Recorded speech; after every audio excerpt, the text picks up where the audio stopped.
12ஆம் வகுப்பு மாணவர்களுக்கு இயல் 2 இயற்கையை சார்ந்த பகுதிகளை பார்த்து கொண்டிருக்கின்றோம். அதில் கவிதை பேழை பிறகொரு நாள் கோடை ஐயப்ப மாதவன் அவர்கள் எழுதிய இந்த கவிதையை பார்க்க இருக்கின்றோம். ஐயப்ப மாதவனை பற்றிய நூற்குறிப்பு. ஐயப்ப மாதவன் மிக சிறந்த ஒரு கவிஞர், ஒரு படைப்பாளி. இவர் சிவகங்கை மாவட்டம் நாட்டரசன் கோட்டையை சார்ந்தவர். இந்த கவிதையானது ஐயப்ப மாதவன் கவிதைகள் என்ற தொகுப்பிலிருந்து எடுக்கப்பட்டுள்ளது. மிக முக்கியமாக இவர் ஒரு குறும்படத்தை இயக்கியுள்ளார். அந்த குறும்படத்தினுடைய பெயர் இன்று. மிக சிறந்த ஒரு கவிதை குறும்படம். இவருடைய பணி என்னவென்று நாம் பார்த்தோம் என்றால், இதழியல் துறையிலும் திரைத்துறை சார்ந்து இயங்கி வருகின்றார். இவரது நூற்களாக மழைக்கு பிறகும் மழை, நான் என்பது வேறொருவன், நீர்வெளி முதலான கவிதை நூற்களை இவர் வெளியிட்டுள்ளார். நுழையும் முன் பகுதிக்கு வருகின்றோம். அருமையான ஒரு செய்தி இந்த நுழையும் முன் பகுதியில் தரப்பட்டிருக்கின்றது.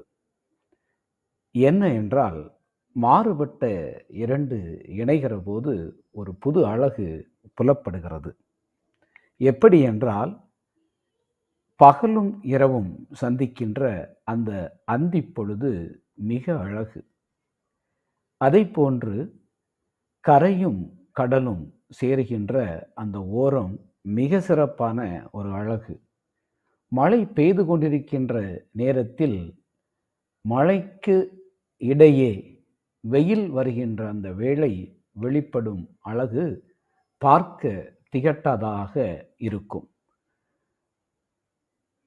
அப்படிப்பட்ட இந்த சூழலில் நீரில் நனைகின்ற மரக்கிளைகள் வெயில் காயும் நேரத்தில் அந்த மரக்கிளைகளில் இருக்கின்ற சிறு சிறு நீர்த்துளிகளும் சொட்டுக்களும் ஒரு பளபளப்பை கொடுக்கும்.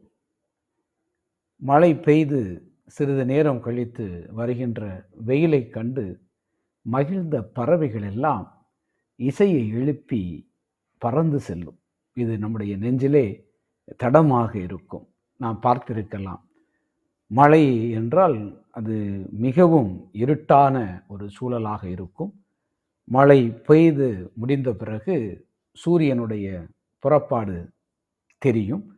சூரியனுடைய வெளிச்சம் பார்த்ததும் பறவைகள் மிகவும் உற்சாகமாக வெளியே வரும்.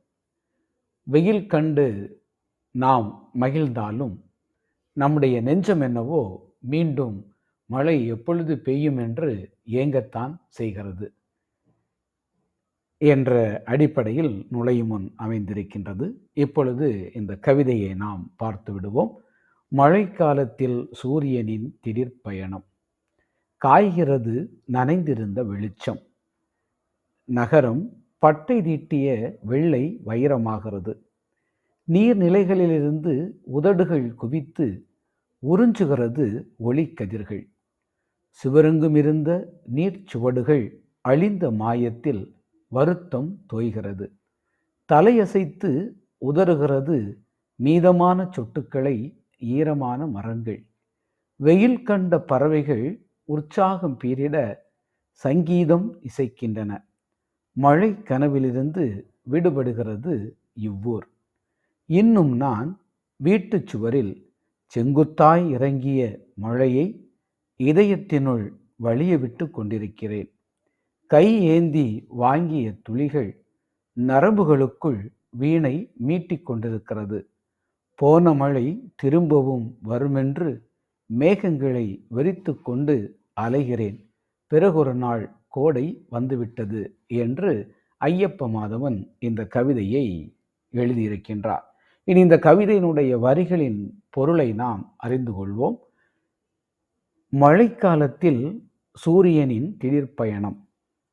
காய்கிறது நனைந்திருந்த வெளிச்சம். நகரம் பட்டை தீட்டிய வெள்ளை வைரமாகிறது.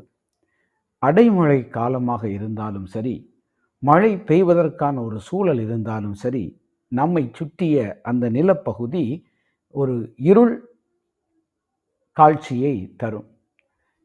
நம் ஊராக இருக்கலாம், இல்லை நாம் பார்த்திருக்கின்ற இடமாக இருக்கலாம். மழை பெய்கிறது என்றால் அது ஒரு இருளான ஒரு காட்சியை தரும். அந்த இருளிலிருந்து நாம் இருக்கின்ற பகுதி அல்லது நகரம் சிறிது வெளிச்சத்தை அடைகின்றது. மழைக்காலத்தில் சூரியனுடைய ஒரு திடீர் பயணம் அங்கே நடக்கின்றது. அந்த திடீர் பயணத்தின் காரணமாக நகரத்தினுடைய பல பகுதிகளில் மழையினுடைய வடு என்னும் இருக்கின்றது. அந்த மழையினுடைய ஈரத்தை சூரியன் காய்த்து எடுக்கின்றது. அப்படி காய்த்து எடுக்கின்ற போது சூரியனுடைய ஒளிக்கதிர் நகரத்தில் இருக்கின்ற அந்த சிறு சிறு நீர் துளிகள் மீது படுகின்றது. அது பார்ப்பதற்கு எப்படி இருக்கிறது என்றால் பட்டை தீட்டிய வெள்ளை வைரமாக இருக்கிறது. ஏனென்றால் மழை பெய்த பிறகு ஊரை சுற்றி இருக்கின்ற அல்லது நகரத்தில் இருக்கின்ற தூசிகள் எல்லாம் சென்றுவிடும். தூசிகள் எல்லாவற்றையும் மழை நீர் அடித்து சென்றுவிடும். இப்பொழுது நகரமானது தூய்மையாக இருக்கும். அந்த நேரத்தில் சூரியனுடைய ஒளிக்கதிர் வருகின்ற போது நகரத்தினுடைய எல்லா பகுதிகளிலும் இருக்கின்ற நீர் துளிகளின் மீது இந்த சூரியனுடைய ஒளிக்கதிர் படுகின்ற போது அது பட்டை தீட்டிய வெள்ளை வைரம் போன்று காட்சியளிக்கின்றது. நீர்நிலைகளிலிருந்து உதடுகள் குவித்து உறிஞ்சுகிறது ஒளிக்கதிர்கள். அப்படி மழை பெய்த அந்த தண்ணீரானது நீர்நிலைகளில் தேங்கி இருக்கும். அந்த தேங்கியிருக்கின்ற தண்ணீரை சூரியன் தன்னுடைய உதடுகளை குவித்து உறிஞ்சி எடுக்கின்றான் என்று ஒரு அருமையான ஒரு கவிநயத்தை ஆசிரியர் இங்கே தருகின்றார். இது அவருடைய கற்பனை திறன். சூரியன் நாம் படித்திருக்கின்றோம், சூரிய கதிர்கள் நீரை உறிஞ்சி எடுக்கும் என்று. ஆசிரியர் சொல்கிறார், சூரியன் தன்னுடைய உதடுகளை குவித்து உறிஞ்சி எடுக்கின்றது ஒளிக்கதிர் வழியாக என்று சொல்லுகின்றார். அடுத்ததாக, சுவரெங்கும் இருந்த நீர்ச்சுவடுகள் அழிந்த மாயத்தில் வருத்தம் தோய்கிறது. மழை பெய்த அந்த நேரத்தில் சுவரெல்லாம் மழை நீர் வழிந்து ஓடியது தொடர்ந்து நடந்து கொண்டிருந்தது. ஆனால் இப்பொழுது மழை நின்றுவிட்டது. எனவே சுவர் எங்கும் இருந்த அந்த நீர் சுவடுகள் சிறிது சிறிதாக அழிய தொடங்குகின்றது. அதை பார்க்கின்ற எனக்கு மனதிலே ஒரு வருத்தம் தோன்றுகின்றது. தலையை அசைத்து உதறுகிறது மீதமான சொட்டுக்களை ஈரமான மரங்கள். மழை பெய்கின்ற போது அந்த மழை துளிகளை தாங்கியிருந்த மரங்கள் மழை முடிந்த பிறகும் அந்த மழை துளிகளை தாங்கி வைத்திருந்தன. அவை காற்றடிக்கின்ற போது இந்த மழை துளிகளை கீழே சிதறுகின்றன. சிறு வயதில் கூட இதை நாம் செய்து பார்த்திருப்போம். சிறு வயதில் மழை பெய்து முடிந்த பிறகு நண்பர்களை எல்லாம் அழைத்து கொண்டு சென்று சிறிய மரத்தின் கீழே நிற்க வைத்து அந்த மழை துளி நண்பனுடைய மேலே பட வேண்டும் என்பதற்காக மரக்கிளைகளை நாம் ஆட்டி விட்டிருப்போம். அப்பொழுது மழை துளியானது நண்பர்களுடைய மேலே படும். அது ஒரு குளிர்ச்சியாக இருக்கும், அது ஒரு விளையாட்டாக இருக்கும். இங்கே கவிஞர் என்ன சொல்லுகின்றார் என்றால், காற்றில் அந்த மரக்கிளைகள் ஆடுகின்றது கவிஞருக்கு மரம் தலை அசைத்து உதறுவது போல தெரிகின்றது. எனவே அப்படி உதறுகின்ற போது மீதம் இருக்கின்ற சொட்டுக்களை ஈரமான இந்த மரங்கள் கீழே விழ வைக்கின்றன. வெயில் கண்ட பறவைகள் உற்சாகம் பீரிட சங்கீதம் இசைக்கின்றன. ஏற்கனவே நான் சொன்னதுதான், மழை காலத்தில் வெயில் திடீரென்று வருகின்ற போது கூடுகளை சென்றடைந்த பறவைகள் வெயிலை கண்டதும் இரை தேடுவதற்காக உற்சாகம் பீரிட ஒரு சங்கீதங்களை இசைத்து கொண்டு வெளியே கிளம்பி வருகின்றன. மழை கனவிலிருந்து விடுபடுகிறது இந்த ஊர். அந்த ஊரிலே பெய்திருந்த மழை இப்பொழுது நின்றுவிட்டது. எனவே மக்கள் எல்லாம் அந்த மழை கனவிலிருந்து வெளியே வருகின்றார்கள். ஆனால் இன்னும் நான் மட்டும் வீட்டுச் சுவரில் செங்குத்தாய் இறங்கிய மழையை இதயத்தினுள் வழிய விட்டு கொண்டிருக்கின்றேன். ஆனால் எல்லோரும் அவரவருடைய வேலையை பார்க்க தொடங்கிவிட்டார்கள். பறவை அது இரை தேட புறப்பட்டு விட்டது. நகரம் கூட பட்டை தீட்டிய வெள்ளை வைரமாக மாறிவிட்டது. இலையில் இருந்த மழை துளியை கூட மரமானது கீழே சிதறிவிடுகின்றது.